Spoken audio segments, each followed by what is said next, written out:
Oh, anak, anong sabi ni Aligrosa, ha? Nay, ayaw magpautang. Di naman daw kasi tayo nakakabayad. Ganun ba?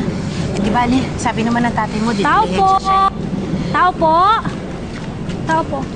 Kayo po ba si Aling Linda? Ako nga, bakit?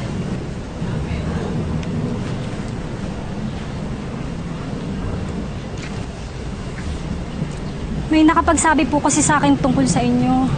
Anong tungkol sa akin? Gusto ko po kasi ipalaglag yung dinadala ko.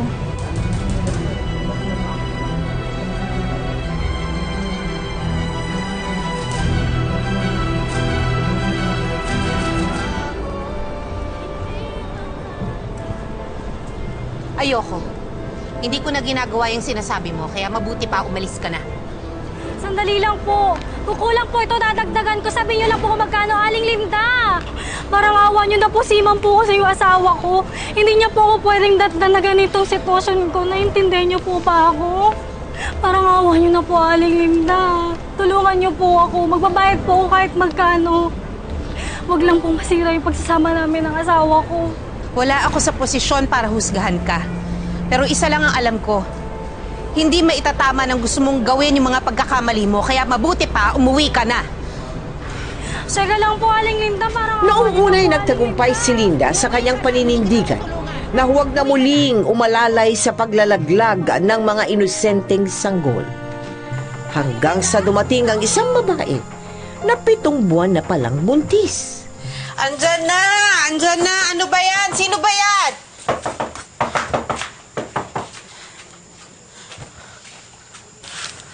Tulungan niyo po itong kaibigan ko. Kanina pa po siya dinudugo. Diyos ko, ano nangyari dyan?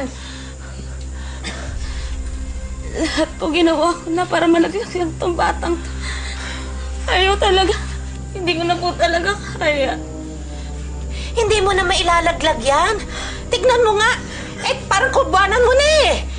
Diyos ko, baka hindi na mabuhay ang anak mo. Halika, Jackie. Bilis, tulungan mo nga ako. Dali natin sa klinik. Dito, dito. Diretso lang. Anong ginawa mo?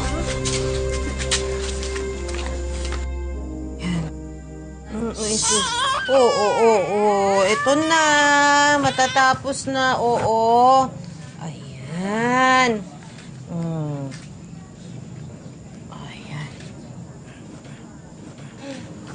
Ayan. Ayan.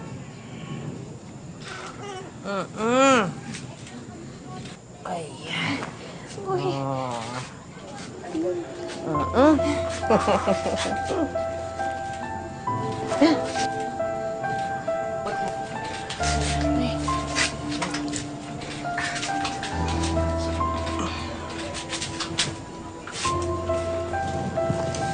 Ponay.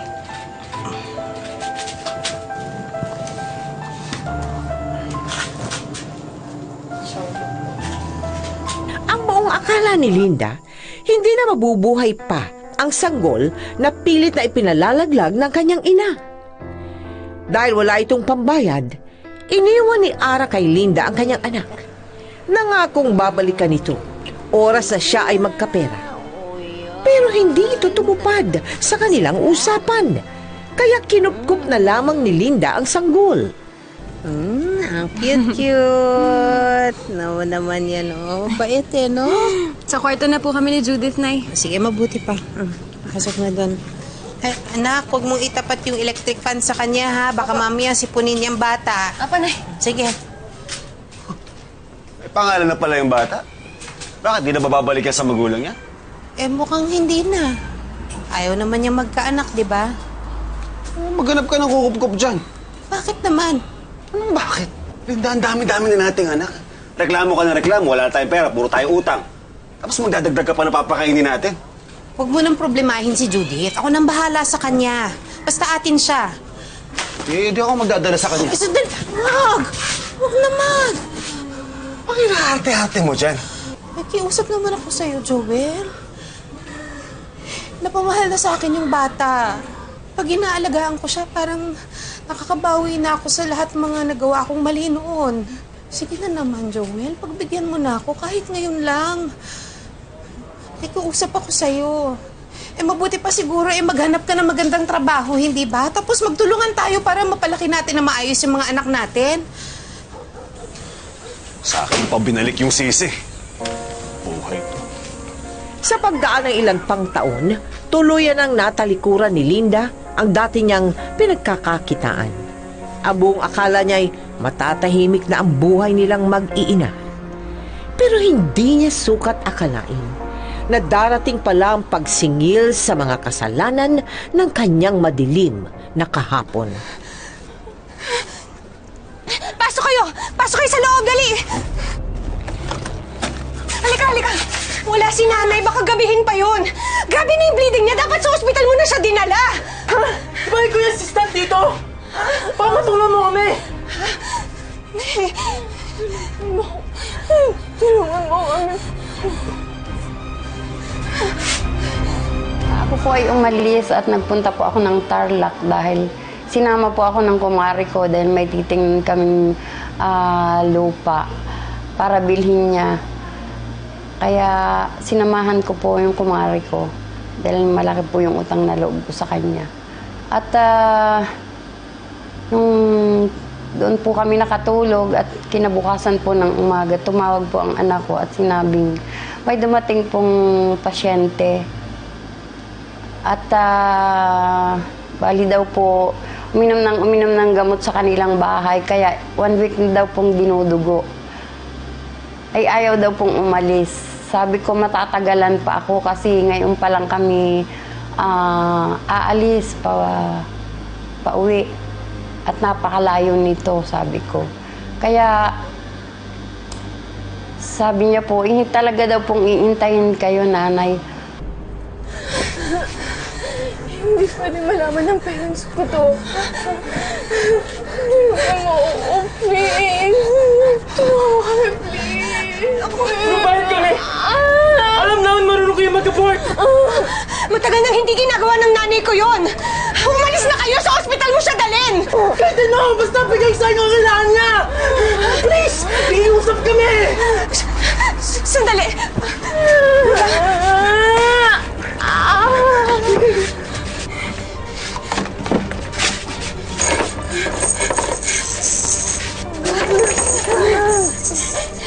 Ito, inumin mo to. Inumin mo to, pampastop yan ng bleeding. Dali! Pero kailangan niyo pa rin pumunta ng ospital. Dalhin mo na siya! Sige na! Umalis na kayo!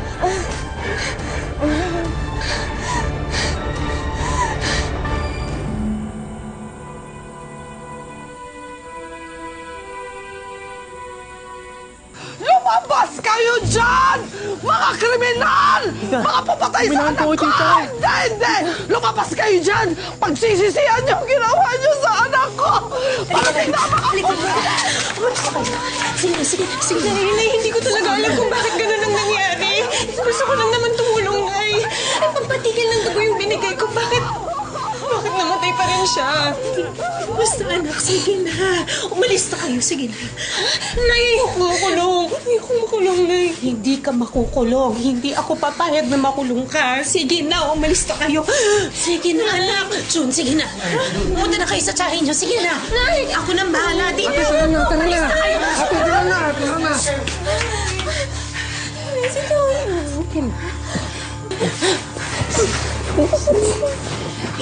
Mag-iingat kayo. Ako yung papabayaan mag-sarili niyo, ha? Hindi. Shhh! Akong bahala dito. Buksan niyo ang pinto. May warrant of arrest kami.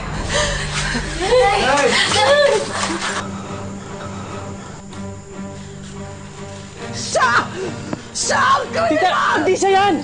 Hindi tita! Sabihin niyo ako! Ako ang nagbigay ng gamot sa anak niyo! Hindi! Ako ang nakapatay sa kanya! Hindi ikaw yun eh! Ako! Hindi kasi kayo bahala sa isa't isa. Huwag nang pababayaan mga sarili niyo. Huwag kang umiyak. Hindi ka kasama. Nay! Mga kulong. Nay! Hayaan. Handa na po ako. Ulit ka na.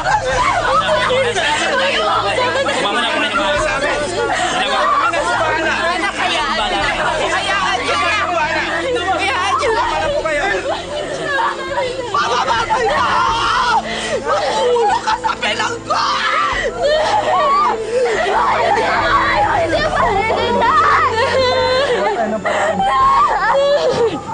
Sobra pong mahal ko ang aking mga anak. Kahit pa po buhay ko, ibibigay ko para sa anak ko. Simula nga po nang sila maliit pa, hindi ko po sila sinasaktan o hindi ko pinagsasalitaan ng masama. Ayaw ko pong makarinig sila sa akin ng ikasasama ng kanilang loob. Sobra pong mahal ko ang aking anak, kaya hindi ko po gustong makulong siya. Kaya ayaw po niya, na umiiyak po siya. Sinabi niya, "Nanay, baka kung ano mangyari sa inyo." Sabi ko, "Hindi, basta umalis ka. Makinig ka sa akin, umalis ka. Kung ano man ang mangyari, basta umalis ka." Mabilis ang pagsentensya at pagkulong kay Linda dahil sa pag-amin sa isang kasalanan na hindi naman siya ang gumawa. Nang malaon, inilipat si Linda sa koreksyonal. Hindi siya pumayag na dalawin siya ni Judith at makamatuklasan pa ang kanilang sikreto. Pero hindi naman nagkulang sa pagdalaw ang iba pa niyang mga anak.